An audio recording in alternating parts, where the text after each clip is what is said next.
کرنا تربیت ہے، کمزوری نہیں. معذرت کرنا حسن اخلاق ہے، ذلت نہیں. آج مجھے جس موضوع پر لفظ کشائی کرنے کا موقع ملا ہے وہ ہے حسن اخلاق. حسن کردار سے نور مجسم ہو جا، حسن کردار سے نور مجسم ہو جا. کہ ابلیس بھی تجھے دیکھے، کہ ابلیس بھی تجھے دیکھے تو مسلمان ہو جائے. رسول کریم صلی اللہ علیہ وآلہ وسلم نے فرمایا قیامت کے روز میرے سب سے زیادہ نزدیک وہ ہوگا جس کا اخلاق اچھا ہے.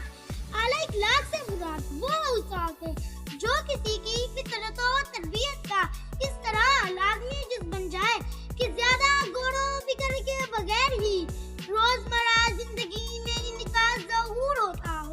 خوش اخلاقی ایک قیمتی سرمایہ ہے جس سے ہماری زندگی ایک مثالی نمونہ بن سکتی ہے. اگر انسان میں اخلاق ختم ہو جائے تو اس میں اور جانور میں کوئی فرق نہیں رہتا.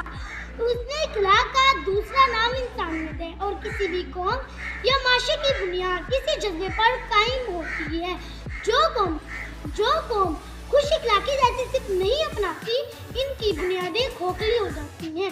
جس طرح پھول خوشبو کے بغیر پھول کہلانے کا حقدار نہیں، اسی طرح انسان اخلاق کے بغیر نامکمل ہے. ہمارے پیارے نبی حضرت محمد صلی اللہ علیہ